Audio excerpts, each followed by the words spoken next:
Well, McKinsey reporting this month that as much as 30% of businesses may cut health care coverage for employees, and the federal government will be cutting payments to insurers for supplemental Medicare coverage known as Medicare Advantage. Shares of Humana, however, they're not reflecting that. That stock, like many in the space, well, this stock alone has gained about 42% this year. Humana CEO Michael McCallister is in New York for the World Innovation Forum, where he will discuss a new partnership involving GE and Intel that's a result of the latest healthcare legislation. Mike, great to have you here on Street Smart. Good afternoon. Thanks for having me. A lot to talk about, but I first have to talk about your share price, because we've noticed this, certainly watching how it's been trading, like a lot of the health insurers, doing really, really well. I've been talking to people in the medical space, the healthcare space, and they say the good news isn't going to continue for your group. Should investors begin to kind of pare back their expectations for earnings, for revenues, for stock growth? Well, I won't speak for the group, but I can speak for Humana. We are different than many of the companies we get lumped with in that we have a huge commitment to the Medicare Advantage program, which you mentioned. We've been very big in it. We've been in Medicare since the early 80s, so we have a lot of experience in it. We actually are pretty optimistic about the future of it. We've seen what the bill is going to do to payments. We've analyzed all that across the country. You're not worried? Well, we have some challenges ahead of us relative to managing healthcare costs as part of this, because rates coming down do put pressure on the program. So to preserve the value proposition for seniors, it's important that we get as much productivity and value for money and better outcomes, better quality as we invest this money in their health and in our business. So, you know, we're optimistic. It's interesting in that we're in a good spot. It's a demographic that keeps getting bigger. Right. Medicare is going to get very large. We know it's a big budget issue in Washington. Right. And frankly, I think the private sector has to play a role in helping solve the problem.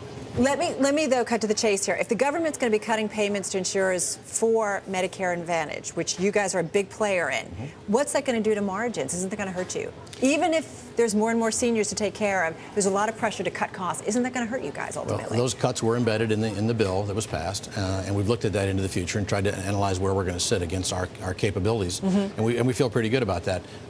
You know, we've been relatively modest with margin expectations from the beginning. We target a 5% profit margin pre-tax. And you feel comfortable with that, even with the federal government and what they're proposing? You know what's in there, and you're good with that. As we look into it, we think it's doable. Like I say, there's some execution challenges, which we feel we're up to, but we're pretty optimistic about our future in Medicare Advantage. You know, I love when a CEO says execution challenges, because we hear that word a lot. What specifically are you talking about? Well, at the end of the day, we're paid vastly different rates across the U.S. We'll be paid a different rate in Miami than we'll be in Chicago versus Des Moines or somewhere else. And it's a function of the healthcare ecosystem that exists in those markets. And so the opportunities to take waste and abuse and get organized care in place in these communities varies dramatically. So there are some places where it's quite obvious that there's huge upside and a great opportunity, and others where we're going to have to be better at it. Right. And we have to build out infrastructure and be smart about data analytics, predictive modeling, the organization. Would you pull out of care. those markets, though, because they're tougher? Well, that's happened before. Back in the 90s under the BBA, the program shrunk across the country, and it was largely from withdrawals from companies like ours. But I don't see that right now. I think we remain a relatively national footprint player out into the future. Mike, got about 40 seconds. You're at the World Innovation Forum. I've been over there seeing what's talked about. You've got a new partnership with GE and Intel. Just quickly, tell us about it. Well, it's exciting. We're going to help 2,000 congestive heart failure patients by placing some really interesting technology in their homes that allows them to do biometric testing and share that with a nurse support environment. And it also allows for a great interaction visually between the nurses and these people to help them maintain their health. I mean, with a congestive heart failure patient, a change of weight of a pound or two over the course of a day could be a really strong signal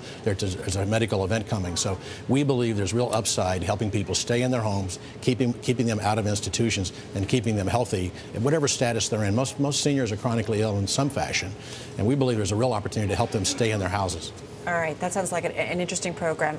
Mike, thank you so much. Thanks for having me. Good luck with your panel. I know it's coming up. Good seeing you. Mike McCallister, he's the CEO over at Humana.